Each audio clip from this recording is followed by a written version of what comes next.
네, 박 전 대통령이 운명의 날을 맞고 있습니다. 오늘 구속영장 청구에 따른 법원의 영장 심사로 구속 여부가 판가름 납니다. 구치소로 가느냐 아니면 삼성동 자택으로 돌아가느냐 그 갈림길에 서 있습니다. 네, 이 시간 정호김 전 새누리당 의원, 김영주 전 더불어민주당 의원과 함께 자세한 이야기 나눠보도록 하겠습니다. 어서 오세요. 어서 오십시오.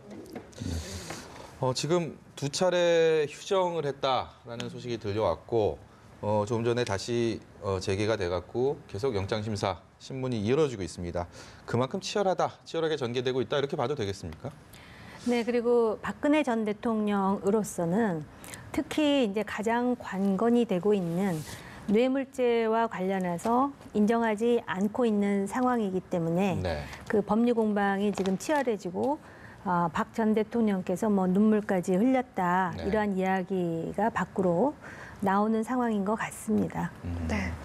그 뇌물죄 부분에 대한 혐의를 부인한 것으로 알려졌는데 검찰 조사에서도 그렇고요. 근데 뇌물죄뿐만이 아니고 직권남용 권리행사 방해 혐의나 네.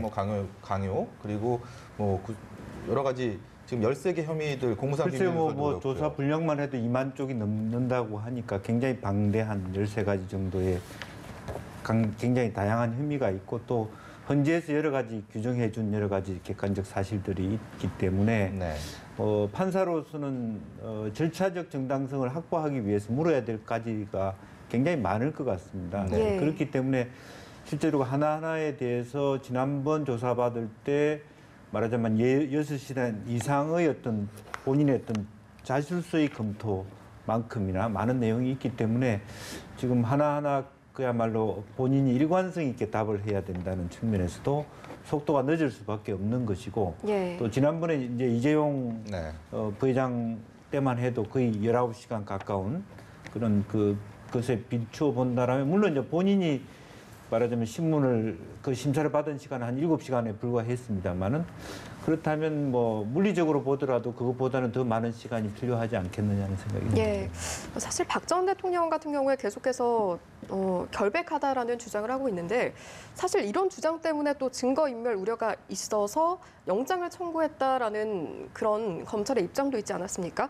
계속해서 이렇게 결백하다는 주장만으로 좀 법원을 설득할 수 있을지도 의문인데요. 아마 없을 겁니다. 예를 들어서 결정적인 정황 증거라든지 또는 지금 검찰 쪽 입장에서는 증거가 차고 넘친다고 하는데 구체적으로 이제 우리가 언론을 통해서 알려진 것도 있고 그러는데 이건 아마 인식의 차이인 것 같습니다. 그래서 박근혜 대통령께서는 본인이 직접 받은 것이 없고 또 최순실과 40년간의 어떤 그 인연을 유지하긴 했지만 그 미르재단이라든지 K스포츠 재단과 관련해서는 국가를 위한 통치 행위로서 선의로 했다라는 그러한 주장을 지금 일관하고 있는데 네. 예. 그 과정과 관련해 가지고 그 국정농단이라든지 또는 그 최순실의 어떤 관여라든지 이런 것들이 사실은 많이 드러났지만 대통령께서는 본인이 그것이 290 몇 억이 됐든 400 몇 억이 됐든 본인의 구자로 들어온 게 없고 본인이 단 1원도 받은 것이 없는데 나를 왜 뇌물죄로 모느냐라는 입장에서 한 발자국도 움직이지 않는 것 같습니다. 그런데 사실은 지금 이 상황에서 그렇다 그래서 이제 와서 대통령께서 지금 예를 든다면 직권남용이 됐든 뇌물죄의 일부가 됐든 또 인정하기도 여러 가지 정황상 또 어려운 그런 딜레마에 지금 봉착한 것이 아닌가 이런 생각을 하고 예. 검찰이나 지금 그 영장을 심사하는 판사의 입장에서는 법리적인 판단을 하고 있는데 그 법리적 판단에 대해서 대통령 측 변호사들이 과연 대통령께 정확한 설명을 해드렸는지 그런 부분에 대한 의구심은 있습니다. 이전에 지금 구속영장 같은 경우 보면 범죄 사실이 소명됐고 사안이 중대하다. 이런 부분들을 많이 얘기를 하면서 특히 또 이전에 구속된 공모자들에 대한 형평성 이런 부분을 지적을 하면서도 왜 통상적인 구속영장을 보면 증거인멸이나 도주 우려를 얘기를 많이 하지 않습니까? 그런데 검찰에서 박 전 대통령에 대해서 이 부분도 적용을 했단 말이죠. 네. 여기에 어떤 그 영장 심사라는 과정에서 법리적으로 좀 더 많이 포커스가 맞춰줄 수 있다 이렇게 보십니까? 어디에 포커스를 맞추냐에 따라 결과는 좀 다를 수 있겠습니다. 그러니까 일반인들이 생각할 때도 그런 부분이 있어요. 박 전 대통령께서 지금 그 자택에 계시는데 증거인멸을 어떻게 가능하냐 네. 이제 그런 의구심이 있기 때문에 그런 부분을 어떻게 검찰이 포커싱하느냐에 대한 네.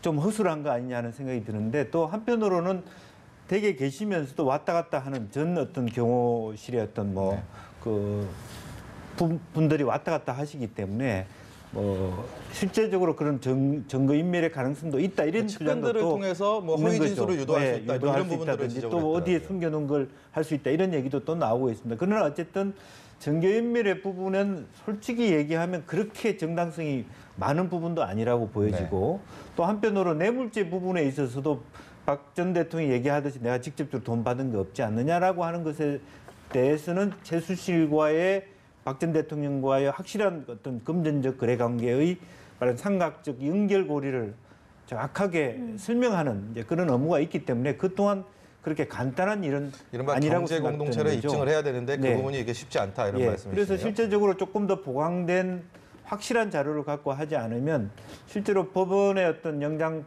그 심사하는 판사 입장에서도 그렇게 간단히 이것은 뭐 형평성만 가지고 본다라면 구속해야 된다고 하지만 네. 또 물론 다른 측면에서 변호사들이 얘기하는 부분에 제가 동의할 수 없는 건 이런 겁니다. 우리나라는 원래 불구속을 원칙으로 해야 된다라고 그렇죠. 얘기하는 것은 늦었다는 얘기죠. 원래 그거는 본질적인 우리 수사의 풍토의 문제를 지적하는 것은 맞지만 앞에 이미 최순실이나 안종범이나 말하자면 이재용 부회장이 구속된 상태에서 이제 와서 불구속을 원칙으로 해야 된다는 것은 좀 지나친 부분이 있다 그렇게 생각이 듭니다. 네. 지금 그 경제 공동체와 네. 관련해 가지고 만약에 이게 그러니까 가정법적이지만 박근혜 전 대통령의 친인척과 연결이 되었다라든지 아니면은 최순실이 아닌 전혀 다른 사람이 연루된 범죄라면 경제 공동체라는 말을 특검에서 꺼내지도 않았을 것 같습니다. 이게 문제는 최순실이기 때문에 이렇게 문제가 되는 것입니다. 왜냐하면은 사실 다른 정치인이나 일반인의 경우에도 사실 유례가 찾아볼 수 없는 매우 독특한 관계를 40여 년 동안 유지해 왔었고 그렇기 때문에 그 법전에도 나와 있지 않는 경제 공동체라는 용어가 나옴에도 불구하고 별로 그걸 그렇게 이상하게 생각하지 않는 이 어떤 그런 분위기는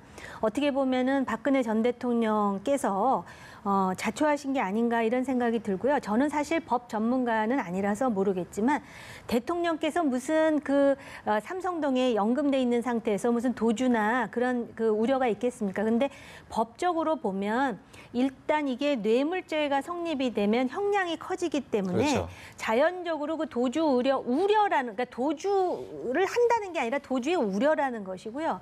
그 다음에 이제 본인이 지금 뇌물죄든 또는 그 직권남용과 관련해서 자기가 무엇을 잘못했다고 인정을 하시지 않기 때문에 인정을 하지 않으면 법정에서는 그거를 증거인멸의 우려가 있다라는 식으로 판단해가지고선 조처를 취하는 부분이라고 합니다. 그래서 대통령께서 인간적으로 참 여러 가지로 상당히 지금 그 깊은 수렁에 빠져 있다고 볼 수 있는 상황이 돼버렸습니다. 박 전 저는 좀 대통령- 아쉬운 것은 사실 아까 정 의원님도 그런 지적을 하셨지만 지금 유영아, 최명성, 손범규 이렇게 네. 변호인단이 조금 더 진솔하게 대통령하고 얘기를 해야 되지 않느냐. 그러니까 형식적으로 대통령께서 돈을 안 받았다는 것은 팩트일 수 있어요. 그러나 길게 보면 아까 방금 말씀하셨다시피 지인 동지적 관계에서 98년 재보궐부터 지금까지 거의 뒷돈을 최순실 일가가 대주다시피 하면 사실 간단하게만 봐도 정치자금법 위반입니다. 네.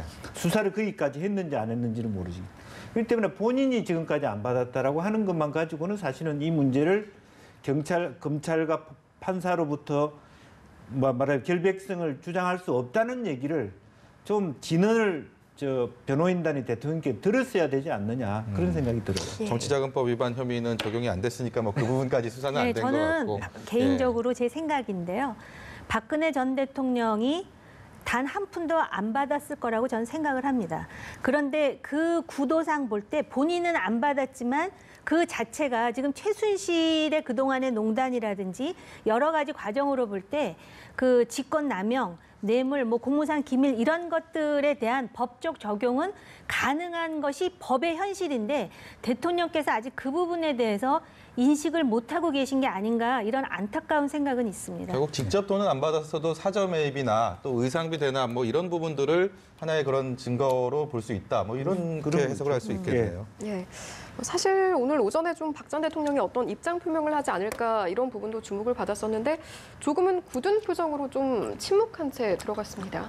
어쨌든 검찰에 출두하고 판정에 재판장에 나간다라고 하는 부분은 많은 말을 하면 손해 본다는 인식들이 있을 수 있죠. 네. 오히려 제가 생각하기에는 지금 어떤 말씀을 하는 걸 기대했기보다는 청와대에서 사저로 돌아갈 때 조금 더 국민 전체를 보는 어떤 죄송함 또 반성의 생각들을 좀 표현했었어야 되지 않느냐라는 네. 거고 그때 아쉬웠던 점은 좀 자기 지지자들 말하자면 10% 15%만을 위해서 끝까지 못해서 죄송합니다 이렇게 얘기함으로써 오히려 더 본인한테 불리한 구속 수사의 여론을 더 높이는 그런 결과를 저는 나왔다고 생각되거든요. 그래서 지금 이 포트라인에 서서 대통령이 뭔 얘기를 하기를 기대하는 것은 좀 저희들이 오히려 과하다 그런 생각이 들어요. 사실 오늘 그 법원에 출석할 당시에 이제 기자들이 예정했던 질문들이 있습니다. 질문들 중에서 마지막 질문이 세월호가 지금 인양이 됐는데 이 부분에 대해서 특별히 하실 말씀이 있느냐라는 질문이 있었는데 만약에 그 질문을 박 전 대통령이 출석을 하면서 들었다 해도 특별한 코멘트를 하기는 좀 어렵지 않았을까라는 생각이 좀 들었는데 어떻게 보셨습니까? 네, 지금 오늘은 아마 한마디도 안 하겠다라고 이제 생각을 하고 그 출두를 하신 것 같습니다. 지금 그 세월호가 인양이 되고 네. 또 여러 가지로 아직까지도 아픔이 끝나지는 않았습니다. 그런데 조금 전에 김 의원님께서 말씀을 하셨듯이 세월호 문제뿐만이 아니라 네. 박근혜 전 대통령께서 본인을 지지했던 지지자들뿐만 아니라 5천만 대한민국 국민에게 뭔가 가슴에 우러나오는 메시지는 있는 것이 맞고요. 네. 저는 사실은 지금 박근혜 대통령의 지금 그 이제 이 구속 여부와 관련해서 모든 그 언론이 초점을 맞추고 있는데 이 박근혜 대통령의 이 탄핵 내지는 지금 이제 이러한 상황을 계기로 우리가 배워야 될 교훈이 분명히 있다.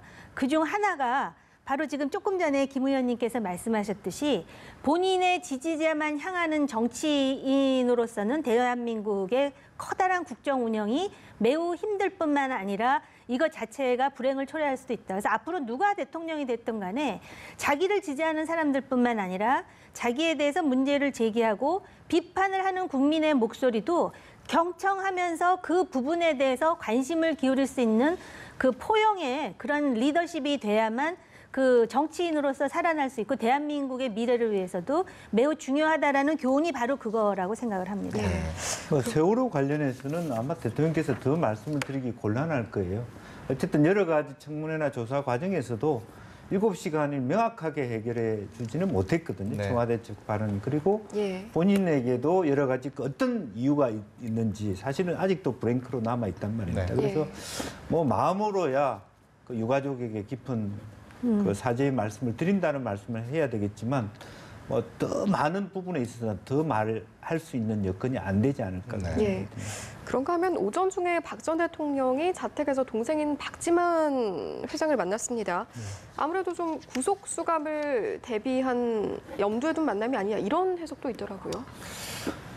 글쎄요, 뭐 박 전 대통령은 아직도 구속 수감을 생각하지 않겠죠. 뭐 그렇지만 어쨌든 가족들 입장에서는 여러 가지 경우에 대비하고 또 그동안에 한편으로는 이유가 어찌됐든 가족 간에 소원해져서 결국 이 최서원이라는 사람을 네. 깊이 관계함으로써 이 문제가 생겼다는 안타까움이 있고 예. 이제 그런 면에서 사실 국민들에게 던지는 메시지 또 가족의 일원으로서 가족이 대통령을 잘 보필하지 못했다는 그런 부분도 있을 겁니다. 이제 네. 그런 측면을 아마 이심전심으로 표현한 거 아닌가 그렇게 생각합니다. 이 질문은 정 의원님께 여쭤보고 싶은데 박 전 대통령 오늘 사저에서 나올 때 친박 의원들, 뭐 최경환 의원이나 윤상현 의원, 뭐 김태흠 의원 많은 분들이 이렇게 자리를 지키면서 법원 출석 장면을 봤습니다. 근데 정 의원께서는 뭐 18대에서도 이미 지금은 이제 자유한국당과 바른정당으로 분당이 되어 있지만 그 모태인 새누리당에서 의원 활동을 하셨기 때문에 지금 이 구속 여부에 대한 것들이 정치적으로 또 어떤 특히 지금 자유한국당과 바른정당, 이른바 보수 쪽 정당들에 대한 어떤 영향을 미칠지에 대한 것들도 관심이 쏠릴 수밖에 없는 상황 아닙니까? 어떻게 예상을 하십니까? 저는 제가 보수 정체성을 강조하는 정치인의 한 사람으로서 박근혜 대통령의 이 그 구속 여부의 문제는 보수 정치의 문제가 아니라 네. 대한민국 정치 지도자가 그 법을 위반했을 때 법 앞에 평등과 함께 국민으로부터 어떤 심판을 받느냐에 대한 교훈을 받아야 된다고 네. 생각을 합니다. 근데 지금 말씀을 하셨던 오늘 그 삼성동 문 앞에서 기다리고 있었다는 그 정치인분들은 특히 뭐 새누리당이 됐든 그 이후의 그 상황에서 대통령과 가장 가까운 관계를 유지하고 있었고 네. 어떻게 보면은 대통령의 어떤 그 대통령으로서의 그런 어떤 성공을 위해서 그 앞에서 진언을 해야 될 사람들이었습니다. 네. 예. 근데 과연 이분들에게 묻고 싶습니다. 당신들이 제대로 진언을 하고 그다음에 그 비선과 관련해서 쓴소리를 하고 사전에 막았더라면 과연 오늘날과 같은 비극이 생겼을 것인가. 그럼으로써 보수 정치권은 말할 것도 없고 대한민국에 있어서 지금 21세기 여러 가지 지금 도전이 있음에도 불구하고 우리는 오로지 박근혜 전 대통령이 구속될 것인가의 여부에 지금 모든 그 초점이 맞추고 있지 않습니까? 네. 그렇게 볼 때 지금이라도 이분들은 국정농단에 직접 그 가담하진 않았을지 모르지만 그 지난 작년에 그 국정감사라든지 그 전에 일련의 행태를 볼 때 이 사람들도 다 책임이 있는 사람들입니다. 네. 그럼 정치인으로서 용기 있게 정말 대통령을 위한다면 대통령과 같이 책임을 하든지 아니면은 보수라는 이름을 걸지 말고 스스로 정치적으로 죽어주든지 네. 대한민국의 큰 축이 보수와 진보인데 보수를 아주 괴멸시켰습니다. 네. 이 책임을 누가 져야 될 것인지 저는 그분들이 이 앞에 계시면 한번 물어보고 싶습니다. 법적인 책임도 있지만 그보다는 정치적인 책임, 또 의적인 책임은 분명히 좀 져야 된다. 뭐 이런 네. 말씀 같은데요. 예, 보수 측 이야기를 좀 해봤는데요. 구속 여부가 결정된 뒤에 구속 혹은 네. 기각이 되던 야권에는 좀 어떤 정치적 지형 변화가 있을지 어느 정도 영향을 미칠까요? 사실은 뭐 지금은 많은 관심을 갖고 있지만 구속의 여부는 큰 영향이 저는 없다고 봅니다. 실제로 대선에 있어서도 예. 부분적으로 뭐 지지자들에게 예컨대 박근혜 전 대통령을 지지하는 분들이 만약 구속되지 않았을 경우에 뭐 어떤 기쁨 뭐 그런 것들이 있을 수 있지만 예. 네. 실제로 구속이 되었다 안 됐다라고 하는 것이 형을 면했다는 거하고 전혀 다른 문제 아니겠습니까? 네. 예, 그런 부분이기 때문에 이 기간의 짧은 기간의 문제지 실질적으로 보면 본선에 들어가서는 벌써 이미 홍준표 지사가 후보가 네. 이미 그 친박에 대해서 또 박근혜 전 대통령에 대해서 강하게 비판하고 나오고 있는 상황이기 때문에 이 어떤 구속 여부가 크게 파장을 미칠 것은 별로 저는 없다 그렇게 보는 쪽입니다. 그렇다면 야권의 대선 후보들 판세에도 크게 영향은 좀 변수는 안 될 거라고 저는 보시나요? 변수 안 된다고 봅니다. 큰 이미 그런 부분은 이미 야권에 이미 많이 들어와 있는 거죠. 아, 근데 네. 이런 부분은 있더라고요. 지금 이제 사실 더불어민주당의 경선 과정 중에 그 대세론으로 이제 굳혀지는 분위기가 있으면서 이렇게 되다 보니까는 소위 이제 문재인 전 대표에 대해서 그 소위 이제 유권자들 중에 네.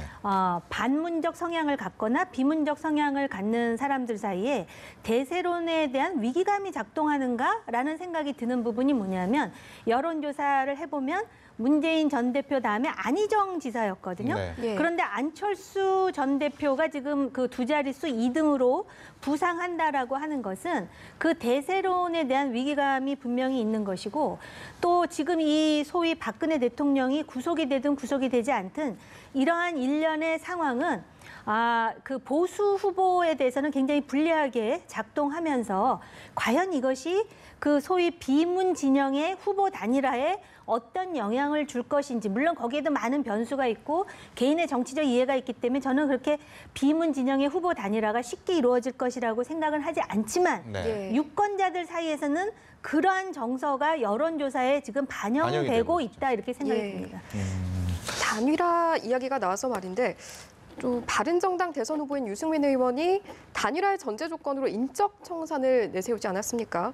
아무래도 박 전 대통령이 구속이 된다고 가정을 한다면 자유한국당 내 친박계 입지도 당연히 조금 줄어들지 않을까 싶은데요. 네, 조금 전에 이제 제가 드린 말씀하고 조금 이제 맥을 같이 하는 부분이 있는데요. 인적 정산을 요구하니까 홍준표 지사가 뺄셈의 정치를 지금 해갖고 되겠느냐라고 이제 맞받아 쳤다라고 제 기사에서 읽은 것 같은데요. 네. 제가 그냥 현실적으로 말씀을 드리겠습니다. 보수 후보 단일화 돼도 이번에 어렵습니다. 현실적으로. 왜냐하면 바로 박근혜 전 대통령 변수 때문에 그렇습니다.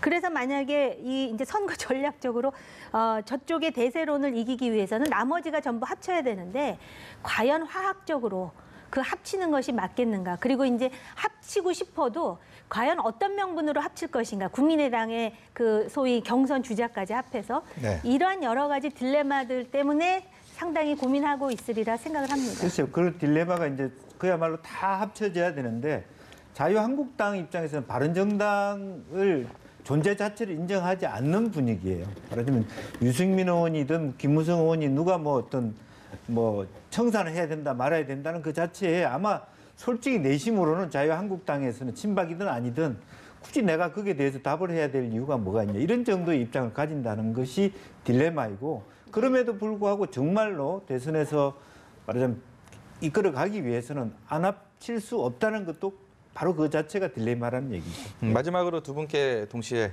근본적인 질문, 가장 궁금해하는 그런 질문들을 드리겠습니다. 구속 여부가 어쨌든 뭐 오늘 밤, 내일 새벽, 내일 아침 사이에는 나오게 됩니다. 뭐 다른 뭐 결과가 나올 수는 없고 영장이 기각되거나 발부되거나 둘 중에 하나일 텐데 어떤 결과가 나올 것으로 예상을 하시는지 정 의원께서 먼저 말씀을 해주시죠. 저는요, 솔직히 말씀드려서 예상하고 싶지도 않습니다. 그거는 그 젊은 판사의 몫입니다. 네. 그래서 그 판사가 결정한 대로 사법부의 판단을 따라주는 것이 맞고요. 그래서 오늘 박 대통령께서 인간적으로 굉장히 여러 가지로 소회가 많았을 텐데 피의자라고 불리었을 것으로 생각을 합니다. 이게 바로 입법, 사법, 행정의 삼권 분립이고요. 또 한간에 김순환 검찰총장이 대통령 자기를 임명한 대통령을 구속시킨 1호 총장이기 때문에 이 사건이 해결되면은 스스로 사퇴해야 된다는 설이 있는데요. 네. 저는 바로 검찰총장의 독립성이라는 차원에서 자기 임기를 끝내야 된다라고 생각합니다. 여기서부터 개혁의 출발이 돼야 되고요. 또 이왕 그 말씀을 드린 김에 10초만 더 드린다면 박근혜 대통령의 이 비극적인 이러한 어떤 결과의 교훈을 앞으로 누가 대통령이 됐든 그 결과를 좀 곱씹어주기를 바랍니다. 예를 든다면 패권 정치, 비선 정치, 측근 정치의 말로가 어떤 것이었는가, 그리고 자기 지지층만 내다보는 그 속 좁은 정치가 어떤 결과를 초래했는지 우리가 지금 박근혜 대통령의 이 법적 결과도 중요하지만 이번 대선을 고리로 미래 대통령이 어떤 대통령이 돼야 되는지 네. 유권자들도 그걸 좀 고려하면서 선택해야 될 거라고 생각을 합니다. 예. 뭐 저도 짧게 말씀드리면 정 의원님 말씀에 동의를 하면서 이제 국민 주권주의라는 기본 측면에서 본다라면 어쨌든 저는 뭐 강요 뭐 어떤 무슨 그 판사를 압박한다는 측면보다는 뭐 구속하는 것이 국민 주권주의적 정신 속에 그 더 조금이라도 더 바람직한 방향이 아닐까 그런 생각을 갖고 저의 우문에 현답을 해주셔서 감사합니다. 오늘 말씀 여기까지 듣겠습니다. 고맙습니다.